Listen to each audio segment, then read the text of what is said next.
They called me a failure. But I showed up anyway, quiet, invisible, in civilian clothes, tucked into the back row like a mistake no one wanted to claim. I hadn't seen my parents in almost 2 years. Not since that awkward brunch where they introduced me as our daughter who works in insurance, with the kind of smile people use when they're lying for the sake of politeness. I didn't correct them. Not then. Not even when Uncle Ray asked if I could help him look over his car coverage. Today was for Kyle. The sun was harsh over Coronado, as always. That particular kind of California brightness that bleaches everything down to 2 tones, blinding light and hard shadows. It bounced off the white chairs, the officers' dress uniforms, and the polished brass on their hats. Marching music hummed through the speakers as families fanned themselves with programs, waiting for the seal pinning to begin. I wore a light blue shirt and khakis. Not my uniform. Just something neutral enough to fade into the scenery. No one noticed me slide into the last seat on the left, a good 5 rows behind my family. I could see Mom's blonde curls stiffened with hairspray, Dad's pressed collar, and Kyle sitting tall in his dress whites, front and center. The golden boy. There were no saved seats for me. Not even a glance. 10 years. That's how long they've misunderstood me. 10 years since I left the Naval Academy. I didn't drop out. But that's the story they stuck to, the one that let them sleep better at night. The one that painted me as someone who just couldn't cut it, while Kyle soared. Their narrative gave them peace. Mine gave me silence. Growing up in a military family is like being raised inside a mold. There's an expectation you don't even see until you're shaped by it. Dad was Navy. So was Grandpa. Mom never served, but she upheld tradition with an iron grip. Bed made sharp enough to slice your palm. Ma'am and sir at the dinner table. If I didn't become an officer, I was a disappointment. End of story. So when I left the academy, without telling them why, they filled in the blanks on their own. And they never asked for the truth. Truth was, I didn't leave the military. I just took a path they weren't cleared to know about. The music shifted. A commanding voice called the ceremony to attention. Chairs scraped, people stood. I rose with the crowd, my eyes scanning the podium. Kyle stood near the stage, beaming. The pride in Dad's face could have powered a small city. Mom dabbed her eyes with a tissue, one she'd probably prepped in her clutch that morning, knowing full well she'd need it. I stayed quiet. At times, I forget how practiced I am at invisibility. Not just in rooms, but in my own family.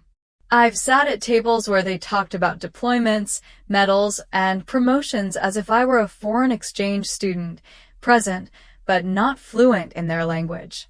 Except I was fluent. Fluency was my job, just not one they understood.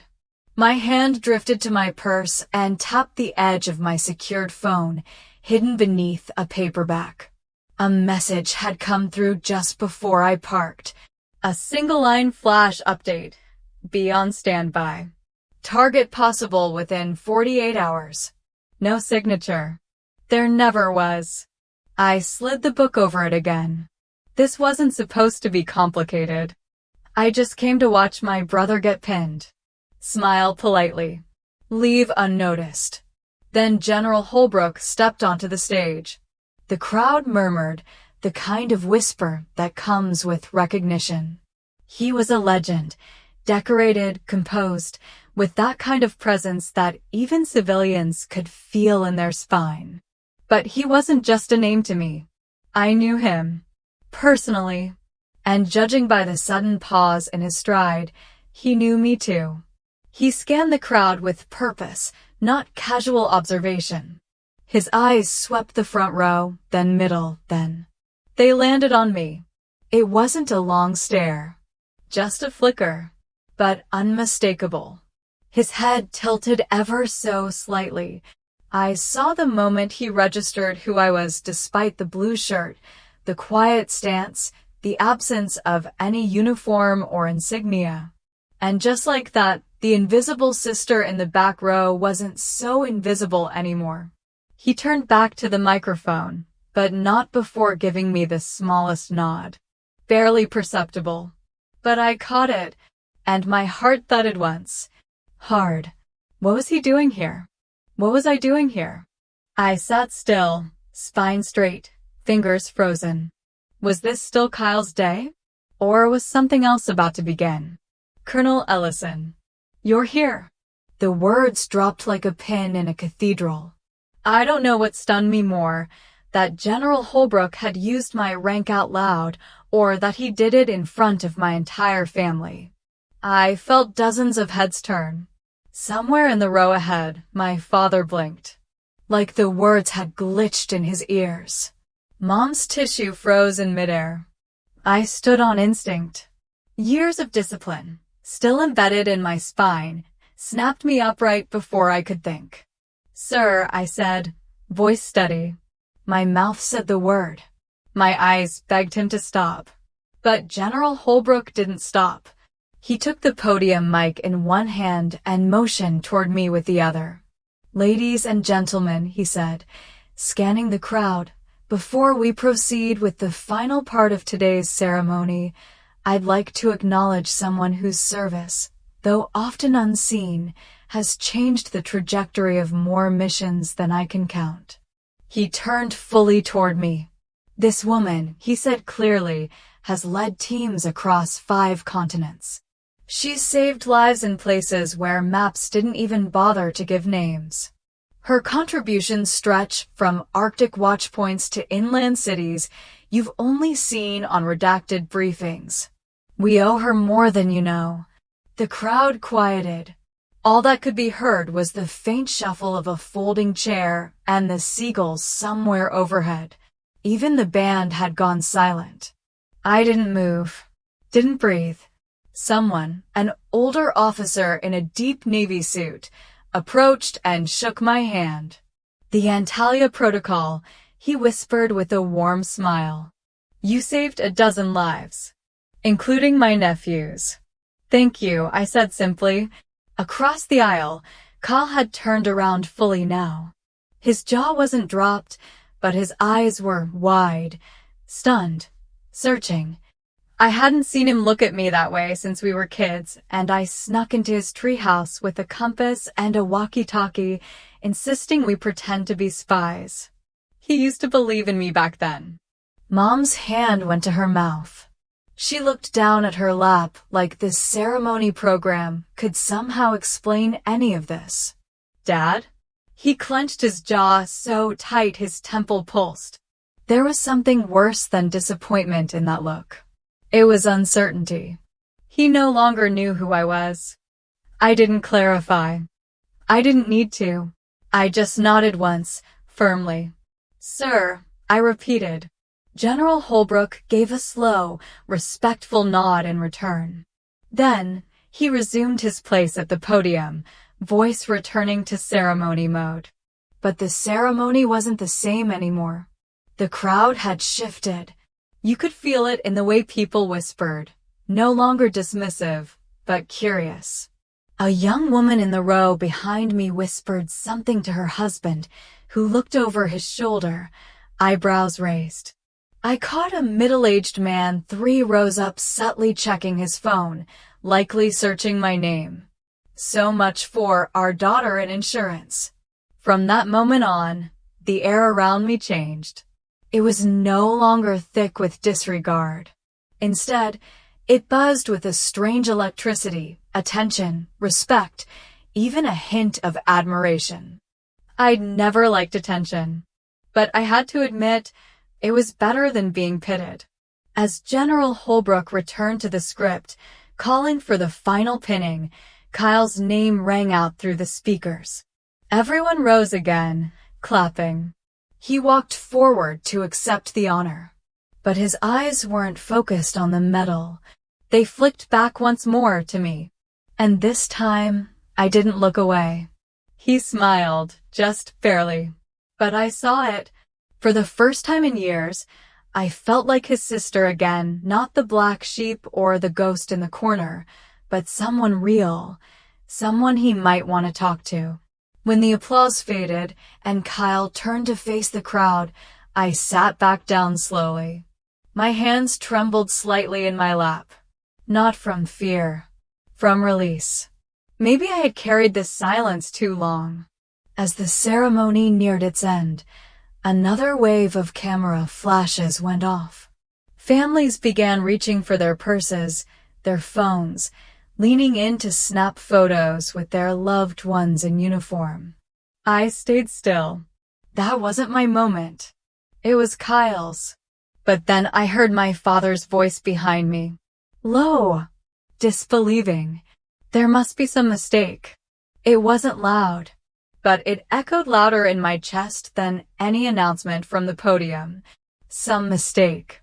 Even now, after all this, he couldn't accept what he'd heard. I turned slightly, enough to see his profile. The man who had once saluted his own father now stared at his daughter like she was a code he couldn't decrypt. He hadn't lost pride. He'd lost control of the narrative. I didn't speak. I let the silence answer for me. I wasn't here to argue. I was here because it was time. Why didn't you ever tell us? My mother asked. Her voice was soft, but it trembled like a rope fraying at the edges. I looked at her across the small break room. The noise from the ceremony still echoed faintly through the heavy doors, cheers, laughter, the clink of medals being pinned. But in here, the silence felt thick, like velvet draped over something delicate and raw. Because I wasn't allowed to, I said. 3 pairs of eyes turned to me. My father sat stiffly in a metal chair, arms crossed, jaw still locked like back at the ceremony. Kyle stood near the table, still half in uniform, half in disbelief. And Mom, Maureen, stood closest to me, not angry, not proud, just lost.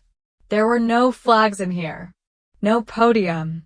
Just a vending machine humming faintly in the corner and a pot of stale coffee on the counter. The kind of room where truths wait.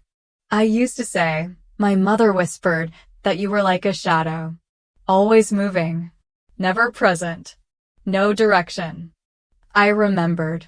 I remembered her saying that once over Thanksgiving dinner when I couldn't make it home. Kyle had told me about it later, trying to make light of it, like it was just one of Mom's dramatic moments. But it had stuck with me maybe more than anything else she ever said. I didn't lie to you, I said gently.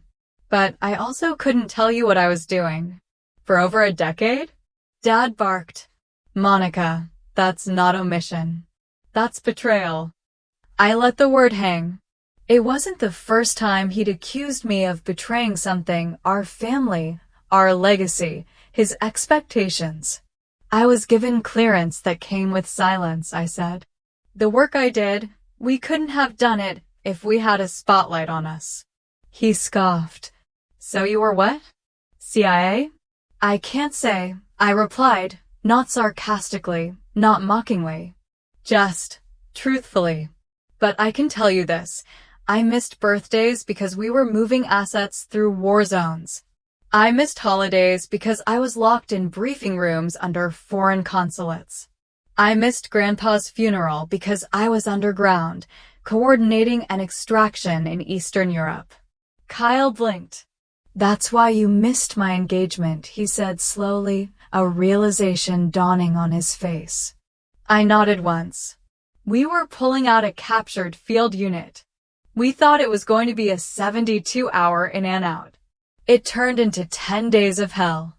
Mom sat down then, like her legs had suddenly given up the weight.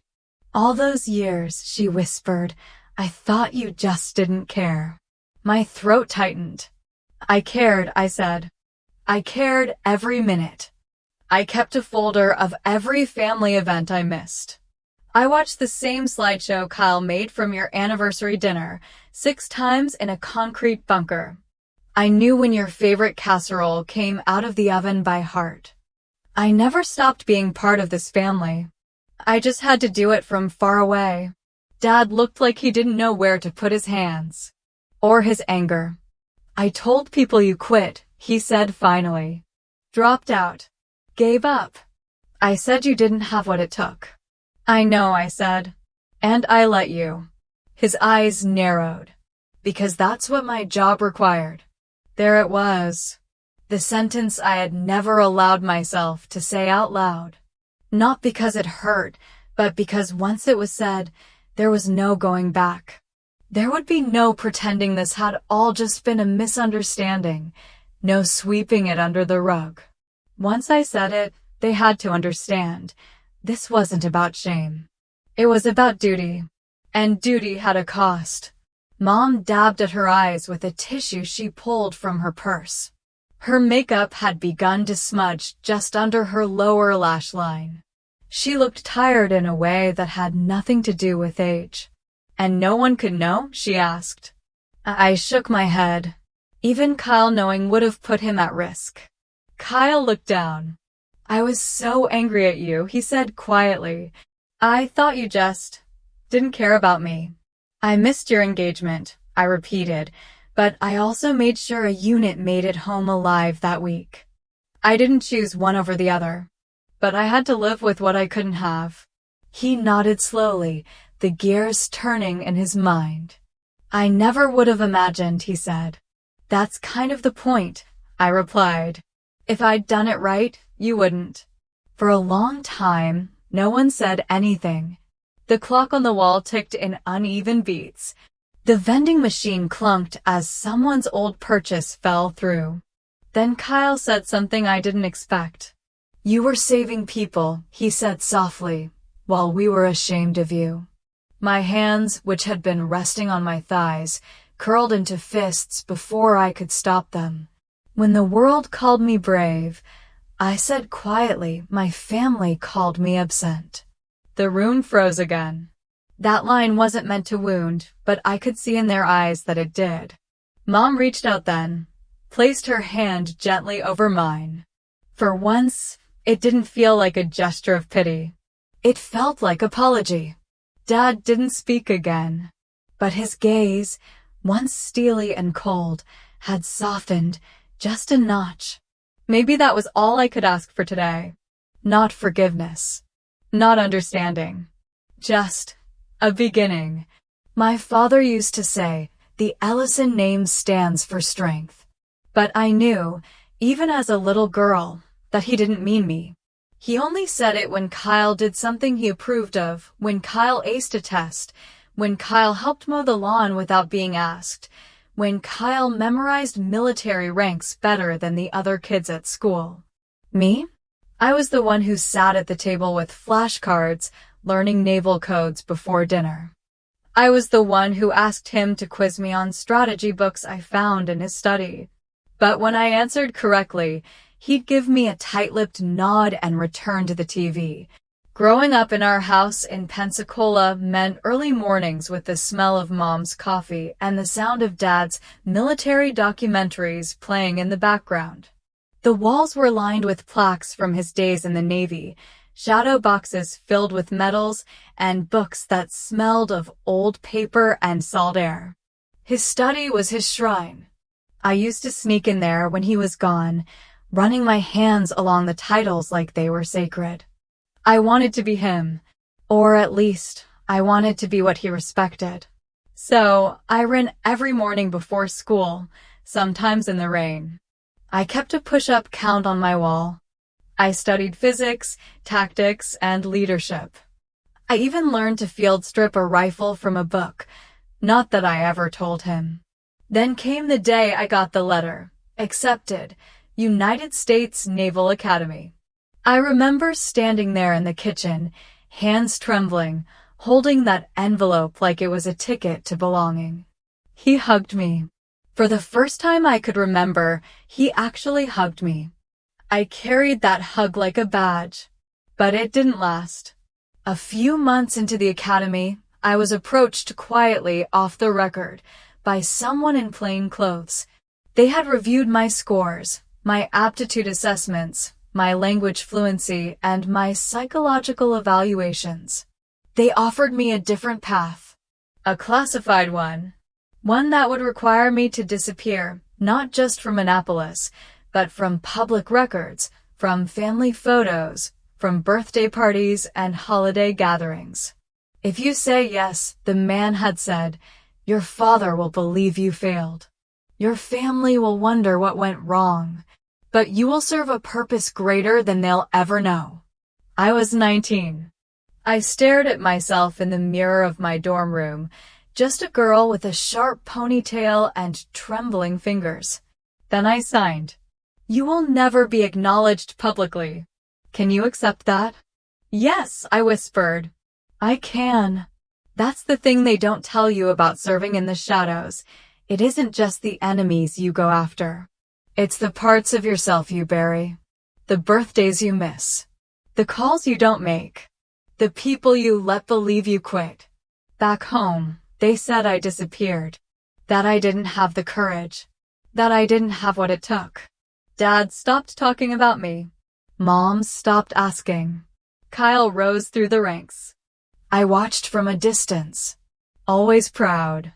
Always silent. And every time someone said, Ellison men are built for command, I swallowed the ache and smiled like it didn't matter. But the truth is it mattered. Not because I needed the glory, but because I was carrying the weight of our name too. Just in silence. Sometimes I'd hear about ceremonies, awards, family events. I'd sit in a safe house or on a base in a country that didn't exist on the official map, sipping stale coffee and staring at a blurry photo Kyle had posted. It wasn't jealousy. It was something harder to name. A quiet ache of being invisible, even when you were doing something extraordinary. They said I quit. They called me a failure. I let them. That's what the job required.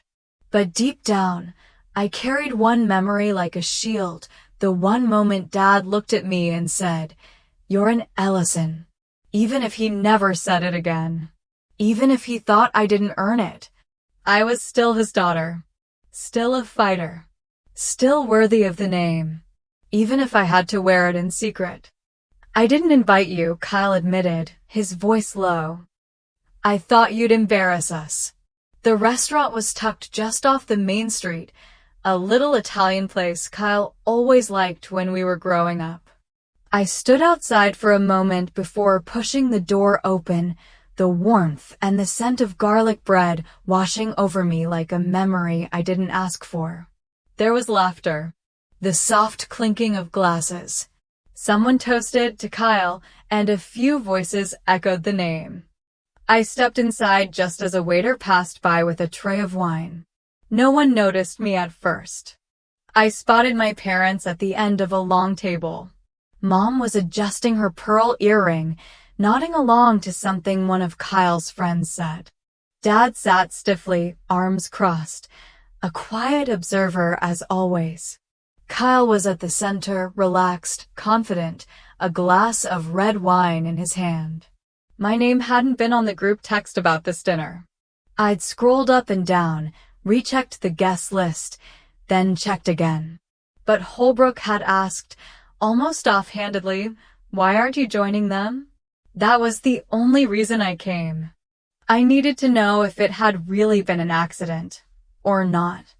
I walked in slowly, giving Kyle time to register me before I reached the table. He looked up mid-laugh, and the sound died in his throat. No one stood up. No one said my name. Mom's eyes widened for a second, then quickly softened into that familiar discomfort. She leaned toward me just enough to whisper, You should have warned me you were coming. Kyle stood. Monica, can we talk outside? I nodded. The night air hit me the moment we stepped out. It was cooler than I expected, with a damp breeze blowing in from the coast. Kyle didn't look angry, just cornered. I didn't invite you, he said. His voice was low, like he hoped the breeze would carry the words away before they landed too hard. I know, I said. I saw the list. He shoved his hands in his pockets, looked down at the sidewalk. I thought you'd embarrass us. I thought you'd show up in uniform or someone would recognize you and ask questions I couldn't answer. That's not what you said at the ceremony. He rubbed the back of his neck. Yeah, well, that was public. Holbrook kind of forced the issue, didn't he? I looked at him, my baby brother who now looked older than me somehow. I didn't come to ruin the party, Kyle. I just wanted to understand something. I stepped a little closer. Why are you still embarrassed to have me as your sister? He looked up. His eyes met mine. There wasn't anger there, just wait. I'm not embarrassed by you, he said. I'm embarrassed by what I don't get to say. You were always the best of us. But I've had to lie for years. Every time someone asked where my sister was, I had to act like I didn't know. Or worse, pretend you'd failed. I blinked, caught off guard. I hated it, he said. But I did it because I thought that's what you wanted.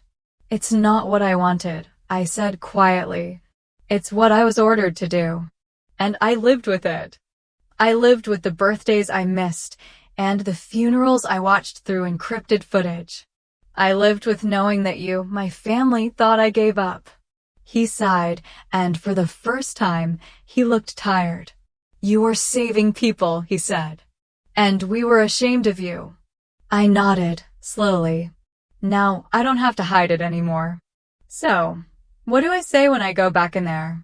Kyle looked away. That's up to you. No, I said gently. That's up to you. We stood in silence for a long beat. Inside, someone started singing a birthday song for one of the younger officers. I watched Kyle, trying to guess what he'd decide next. He didn't answer. Just walked back to the door and held it open. I followed him in. They made space for me, but no one smiled. Mom offered a half-hearted glance and gestured toward an empty seat. Dad didn't look up from his menu. I sat down. Kyle poured me a glass of water. This is my sister, he said to the others at the table. She's been away for a long time. But she's home now. There was a pause. Then a polite nod from one officer. Another said, It's good to have family close. The kind of small talk that fills gaps when no one knows what to say. And that was fine. Because at least now they knew I wasn't a ghost. Later, as we waited for dessert, I stared down at my plate and thought about something I'd read once. Sometimes distance doesn't come from misunderstanding. It comes from the fear of being compared. Kyle wasn't cruel. He was just scared. Scared of the weight I carried and how it might shadow the things he'd earned. I didn't blame him, but I wasn't going to disappear again. We thought you disappeared. But were you watching us the whole time? My mother asked. She said it so softly I almost didn't hear, her words barely rising above the hum of the city outside the hotel window. We sat there in the small living room of her suite, the glow from a floor lamp catching the streaks of gray in her hair. She was nursing a half-full cup of tea she hadn't touched in minutes, and I was just trying to remember how to breathe. I didn't answer her right away. Not because I didn't know, but because I didn't want to break the stillness we'd finally found. I had been sitting in that silence for years. Ever since the day I signed the clearance agreement, you will never be acknowledged publicly. Can you accept that? I'd lived in the space between presence and absence.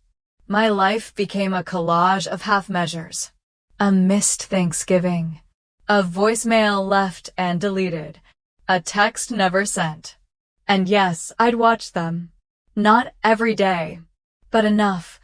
I remembered the first time I saw Kyle's engagement photos online. They had that grainy, too saturated look people love to use on social media. His fiancée wore a sundress with sunflowers, and Kyle looked stiff in his collared shirt, but he was smiling. A few weeks later, I sent a vase of white roses to their house. The card said, "From old friends who wish you joy." No one ever asked who. No one thought of me. You remember when Kyle got those flowers at his engagement? I said, my voice low. She looked up from her tea. That was you. I nodded once. And the wedding invitation? Yes. I was in Europe. Coastal town. Windy that time of year.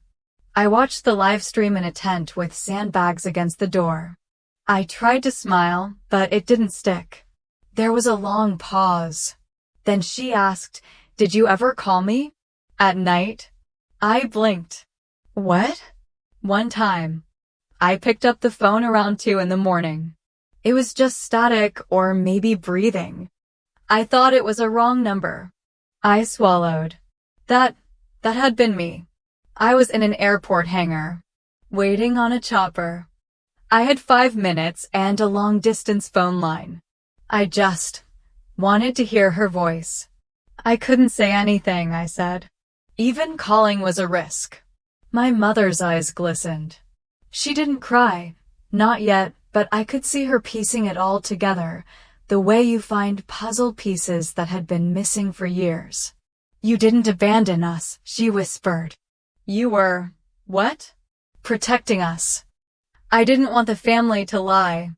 I didn't want you to have to explain something you didn't understand. So I stayed invisible. That's what the job asked of me. But not forever, she said, not quite a question. No, I said, not forever. Her tea had gone cold, but she picked up the cup anyway and took a slow sip, like it anchored her in something familiar. Then she turned to the small wooden tray on the side table, poured a second cup, and handed it to me. It was a simple gesture, quiet, maternal, deeply human. No long speeches. No dramatic reconciliation. Can you come home? She asked. I mean, stay. For a few days. My throat tightened. I nodded. I think I'd like that. For the first time in what felt like a decade, we sat together without the weight of unspoken words pressing down on us. Just 2 women, 2 generations, finally finding common ground in the quiet. She leaned back on the couch, and I leaned forward, elbows on my knees, watching the headlights outside blink past the hotel curtain. The silence no longer felt heavy. It felt earned. We told people we had just 1 child in the military, my dad said. Because I didn't think you'd made it. The porch creaked when I stepped onto it, the old boards remembering 100 summers. Morning light was just beginning to warm the edges of the trees, and steam curled from the coffee mugs in our hands. We sat 2 chairs apart, angled slightly away from each other, like we both needed the distance to speak truth. Dad hadn't said a word when I came out, just handed me a cup, black, no sugar. We used to drink it like this on Sunday mornings, when I was still his daughter who jogged laps around the neighborhood in navy sweats, before I became the ghost no one mentioned. He spoke without looking at me. Last night made me think a lot. I didn't respond. He sipped, then added, you know, a soldier who doesn't know where his child is. That kind of silence sticks to your bones. I wrapped my fingers tighter around the mug. I'm a soldier too, I said. So are you. We understand what cannot be said. He nodded slowly. But it doesn't mean it doesn't hurt. I glanced toward the road. An old neighbor, Mrs. Langford, walked past with her tiny dog. She waved. I waved back. She didn't stop to chat. Dad cleared his throat. When you left the academy, he said, I thought you'd cracked under pressure. I told people you didn't finish. I told them it wasn't for you. I know, I said evenly. He sighed through his nose. I was wrong to think you couldn't do anything. There it was. As close as he might ever come to an apology. I set my mug down on the rail. You weren't wrong, I said. You just didn't look deep enough. He turned toward me, brows furrowing. You saw what you wanted to see, I said. That I quit. That Kyle had the drive, and I didn't. And because I didn't fight your version out loud, you assumed it was true. He opened his mouth, but then closed it again. The silence between us now wasn't heavy, it was necessary. Then, he reached into his back pocket and pulled out his wallet. It was old, thick with receipts and papers. From inside a hidden fold, he slipped out a piece of paper. He handed it to me without a word.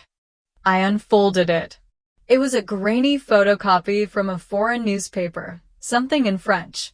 The headline was bold, and beneath it, a photo of a woman walking through a refugee camp, half her face hidden by sunglasses and dust. But I recognized the shape of my posture. It was me. He watched me carefully. I cut that out last year, he said. Didn't dare ask if it was you. I looked up from the article. You kept it. He nodded. I wasn't ready to face what it meant. And now? He exhaled. Now I won't let anyone else be wrong like I was. There wasn't a hug. No sudden swelling music in the background. Just a long breath and the subtle shift in the way he looked at me. Not with disappointment. Not even with pride. Just recognition. The porch warmed as the sun rose higher. I leaned back in my chair, folding the article and tucking it into my jacket. We didn't talk much after that. But we didn't need to. You deserve a parade, Kyle said, handing me a cold bottle of water. But I think you'd hate that. I laughed, really laughed, for the first time in weeks. Not a polite chuckle or a softened smile, but a full, head-tilted kind of laugh that made Kyle grin like he'd accomplished something rare. He sat beside me on the faded picnic blanket, legs stretched out, hair a little longer than Navy regulations would have liked. Around us, kids squealed in delight as they chased bubbles, and someone's portable speaker played a country song too low for anyone to really notice. It was a Saturday. Just a normal, local park near the base. But somehow it felt like a new planet. The grass tickled my bare ankles where my jeans had ridden up. I shifted slightly, leaning back on my palms, letting the warmth soak into my shoulders. A breeze rustled the nearby trees. People laughed, shared sandwiches, sipped soda from plastic cups. I hadn't been part of anything so easy in years. I wasn't here for the applause. I said that in my head like a quiet mantra, echoing something I'd once told myself 1,000 miles away. But even so, it felt good to be seen. A woman in her 70s walked by, wearing a sun hat and large sunglasses. She paused when she saw me, her gaze lingering.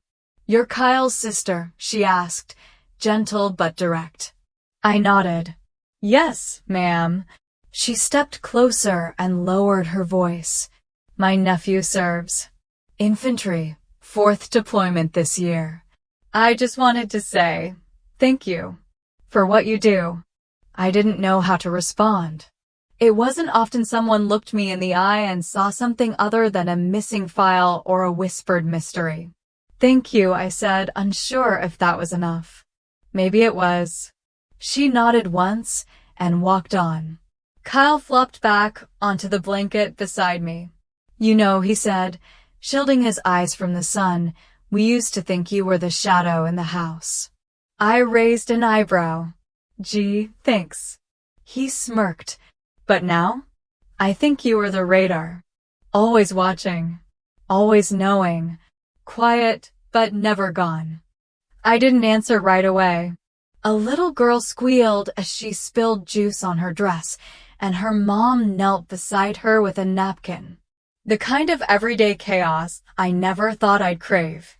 "I don't need a parade," I said, mostly to myself. "I just need to stop hiding." Kyle looked at me with something like pride, maybe even awe. It made me shift under the weight of it, but I didn't look away. The sun dipped lower in the sky, and a cooler breeze swept across the field. People began to gather up their things.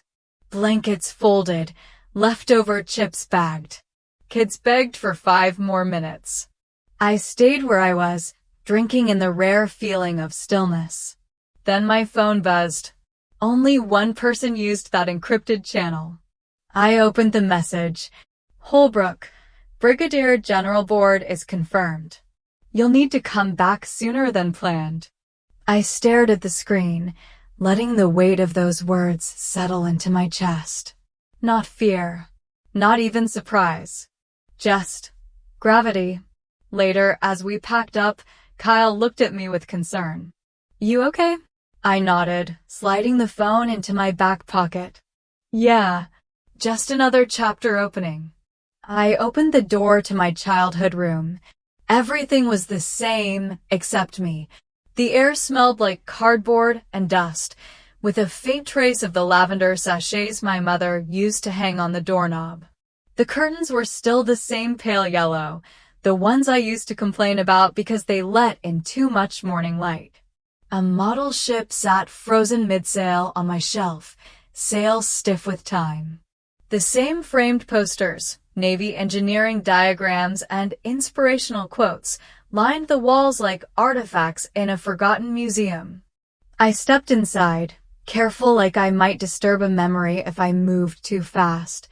The bedspread was still the old blue and white checkered pattern. My initials were embroidered on the corner, Mom's doing. I traced them with my fingers, feeling like I was touching someone else's life. I had left home with 3 sets of clothes and a notebook of math problems. I never returned to this room. Not to sleep. Not to cry. Not even when I was home on a 3-day break in 2016. I avoided this door like it might undo me. And yet, here it was, untouched. There was a stack of books on the desk. My physics workbook, bent at the spine. A dog-eared copy of Leadership Under Fire. Kyle's honor roll certificate hung right above it, framed, polished. Mine was in the drawer. I'd hidden it there once, embarrassed to place it next to his. I opened the drawer. And there it was, yellowed at the edges, but intact. A certificate for tactical strategy simulations, dated the summer before I joined the academy. I had scored in the top 3% nationwide. No one ever asked where it went. The floor creaked as I sat down at the edge of the bed. I remembered the night before I left. Mom had come in with a plate of cookies. Her way of saying goodnight without saying goodbye. She set the plate down and paused at the doorway. If you're cold, she said, come sleep with me. The blankets are already warm. I didn't move. That night, I cried into the pillow until my chest ached. Not from fear. From knowing I wouldn't be coming back. Not really. Even if I physically returned, I'd already decided to step beyond the circle. Into the unknown. Everything in the room was too still, too preserved. As if time stopped caring whether I was alive or not. I stood and walked to the closet. There, in the far back, hung my first uniform. The one I'd never worn at home. The fabric was stiff from disuse, the insignia slightly faded. But it was their proof of something I had become without their applause. I touched the sleeve, letting my fingers slide over the seams. That uniform had seen rainstorms in Bulgaria, heat waves in Tunisia, and more than one midnight airlift. But never this house. I held it close to my chest, breathing in the dry fabric. It didn't smell like battle anymore. It smelled like absence. And I whispered, I wish they'd asked where I went. Just once. Mom's shadow passed by in the hallway. She didn't stop. Maybe she was giving me space. Or maybe she still didn't know what to say. I wasn't angry anymore. Just tired. Tired of carrying silence like a badge. I folded the certificate and tucked it inside the uniform's inner pocket. No need to hide it anymore. I sat down again and looked around, at the wallpaper, the books, the pillow I once buried my face into to muffle the sobs. And I realized something. The silence of my family didn't just hurt. It trained me. It taught me to endure. To move forward with no applause, no roadmap, no questions asked. But I shouldn't have had to learn that so early. Children shouldn't grow up thinking they're a disappointment just because they took a path no one could see. Colonel Ellison, the board has reviewed your file. Are you ready for promotion? The voice came clearly through my laptop speakers, crisp and formal. I sat in the corner booth of a small coffee shop just a few blocks from Kyle's house. The sun spilled through the window, painting golden stripes on the wooden floor. Outside, the neighborhood buzzed with soft weekend sounds, laughter, a passing stroller, the rhythmic clang of a flagpole swaying in the breeze. I straightened my back. Sir, thank you for the update. He nodded once. Your evaluations have been exceptional. The leadership committee has placed you among the top 3 candidates for Brigadier General. We'll need your confirmation of availability and readiness, preferably within 48 hours. I looked down at my notes, bullet points, coded references to fieldwork I couldn't even name aloud in this public place. My record was clean, decorated, respected. And yet, my hand didn't reach for the accept button. Is there a problem, Colonel? No, sir, I replied, but my voice felt distant. The meeting ended with a respectful salute, and the screen went dark. I leaned back in the seat, letting the silence settle around me. This was everything I'd worked toward. Every sleepless night, every deployment, every time I put personal life aside for duty, it had led here. So why did it feel like a wait instead of a victory? I glanced out the window. Across the street at the park, I spotted Kyle. He was crouched by a sandbox, helping a little girl build a lopsided castle. She wore a red bow in her hair and squealed when the top crumbled. Kyle laughed, brushing off his knees, completely immersed in her joy. I didn't recognize the girl. Maybe a friend's child. Maybe someone from his unit. But that wasn't the point. The point was, he was here. Present. Rooted. Laughing.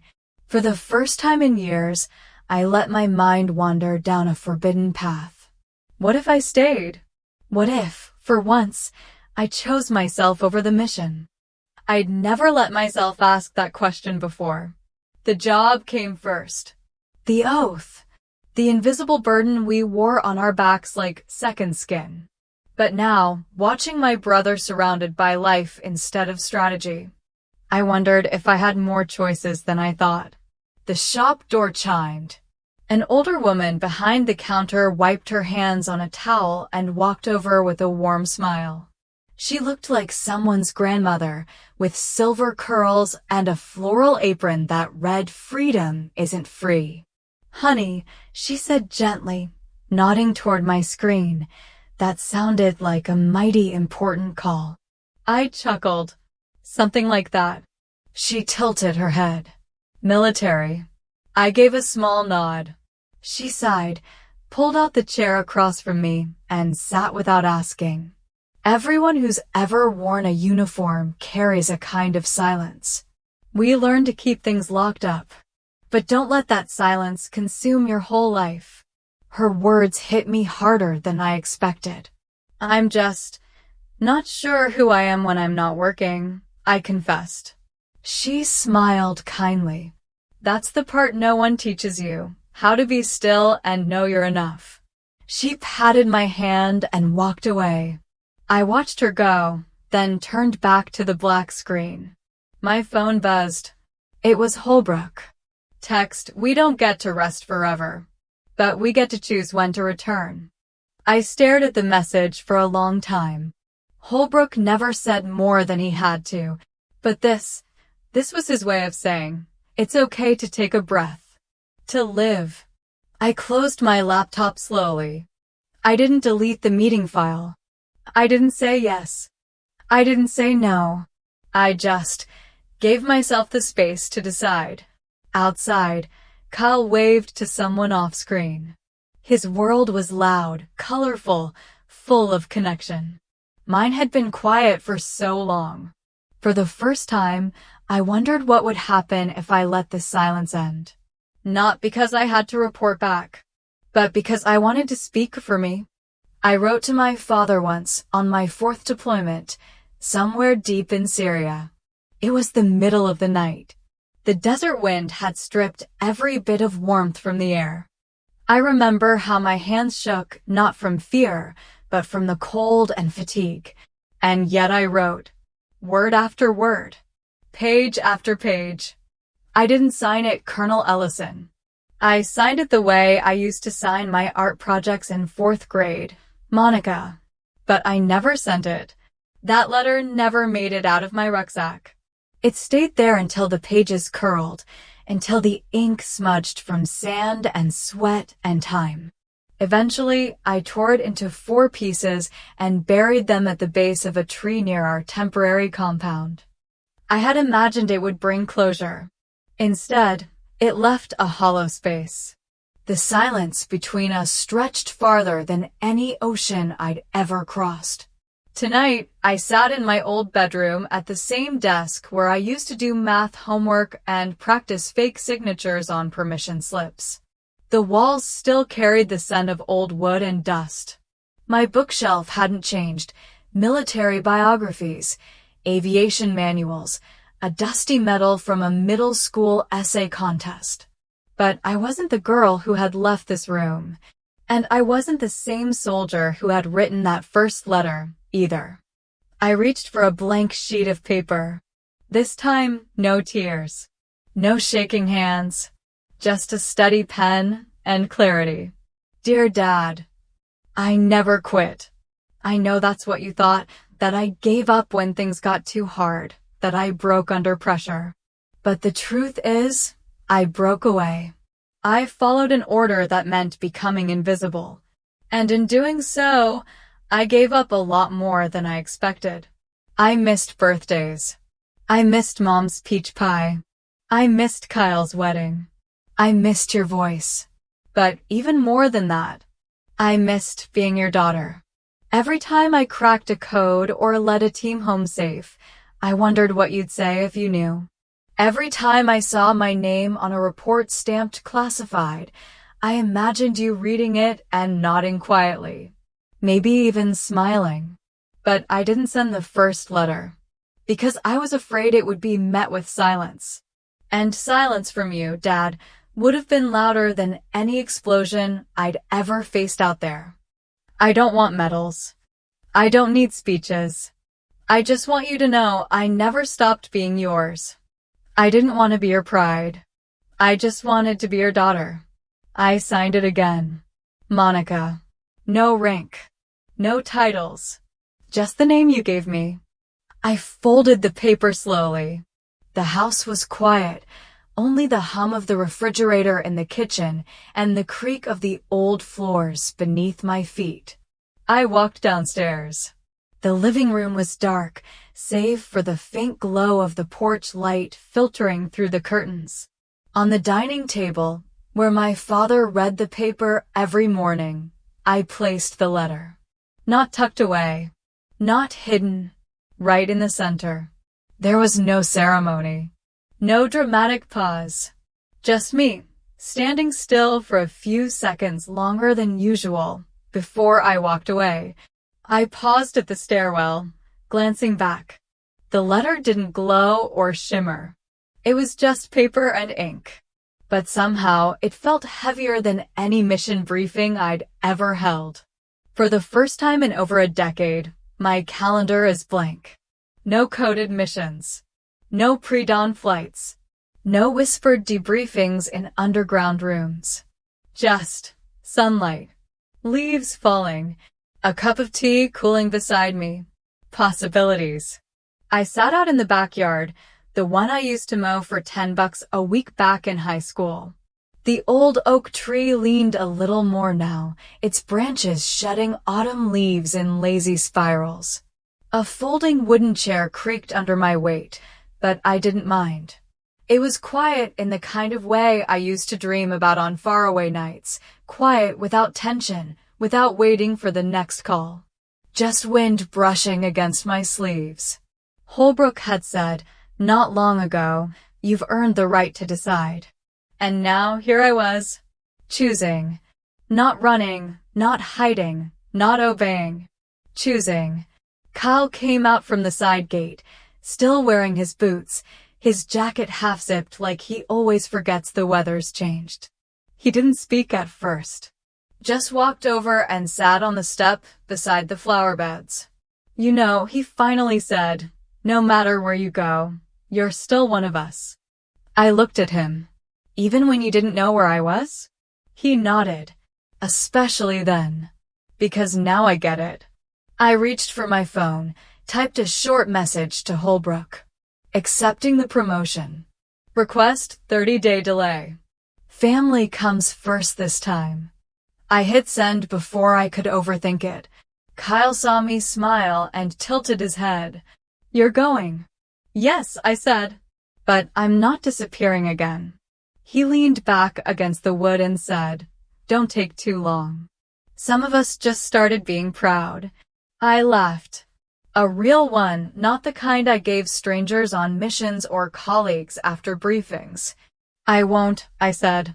"Next time I come back, it'll be because I want to. Not because duty gave me a break." At the doorway, Mom stood with a kitchen towel in her hand. She didn't say anything, but her eyes met mine.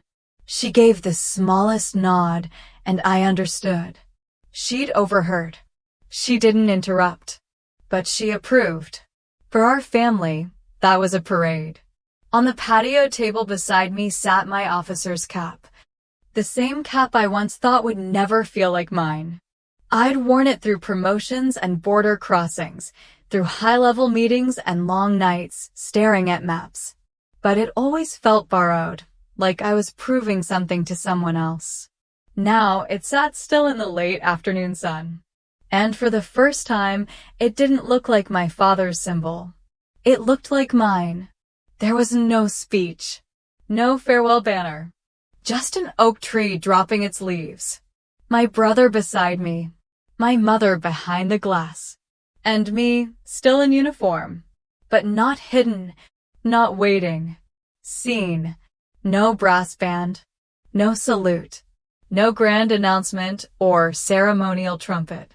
Just me. And, for once, that was enough. The military airport was barely stirring when I arrived.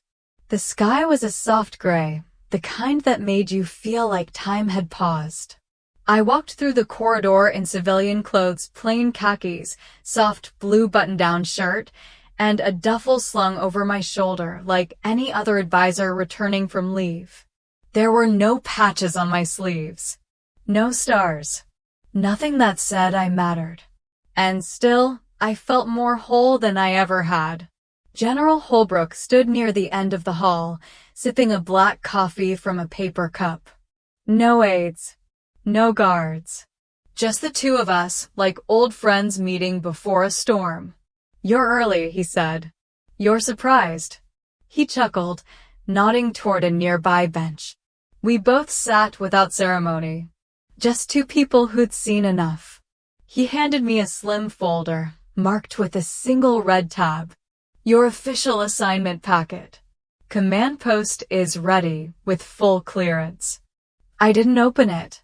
Just laid my hand over it gently. "I'm not taking it," I said. Holbrook raised a brow.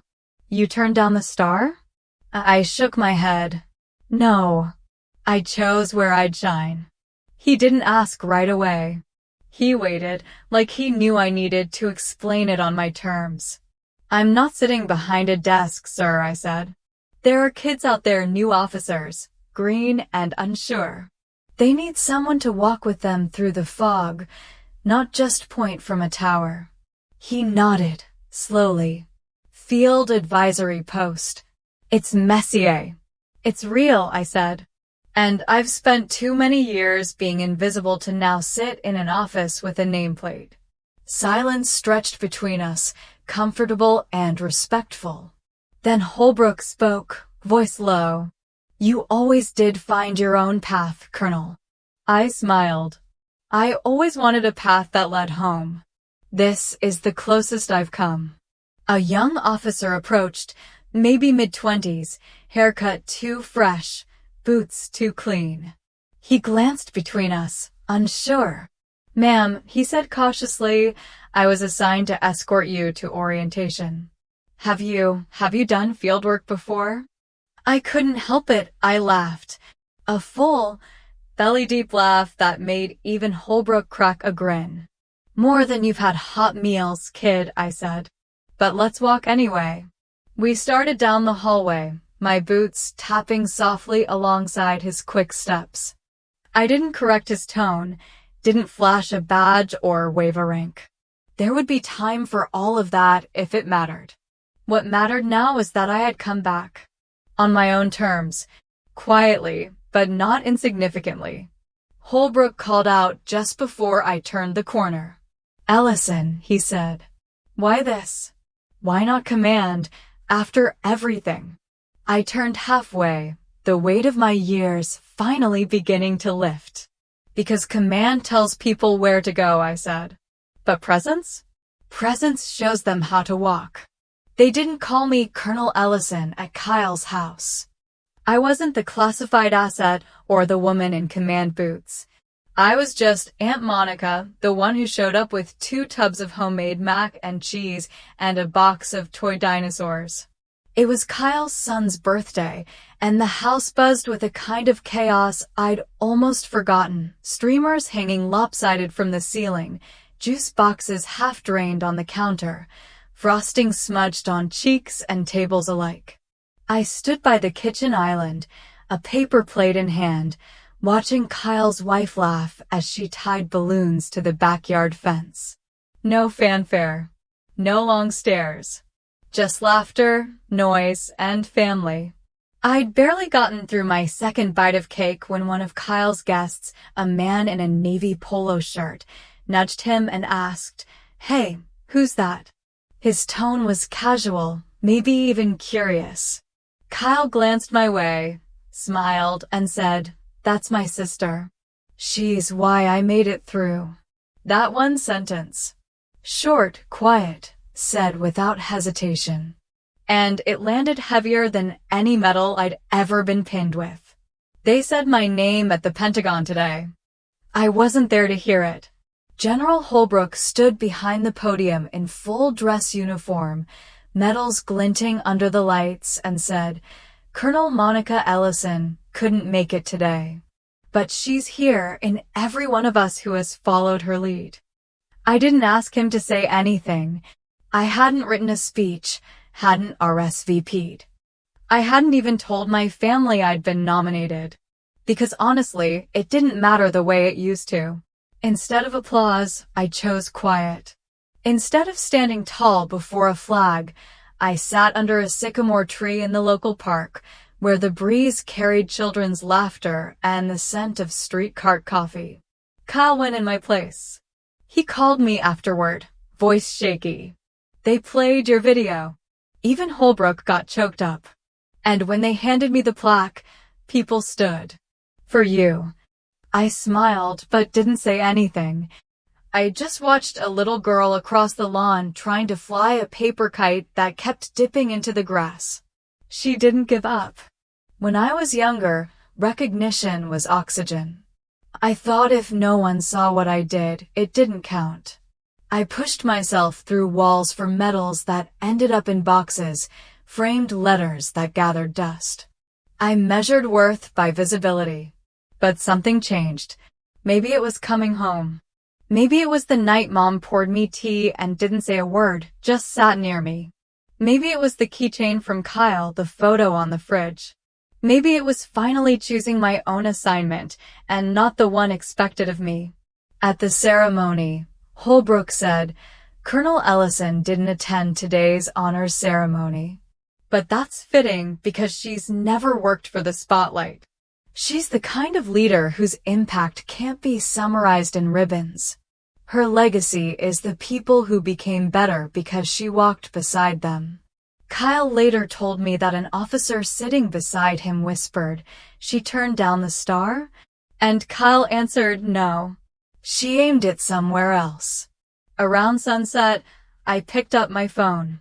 The screen was blank for a long time. Then I typed a message I had drafted at least a dozen times over the years, never sent. "Let's meet." For real this time.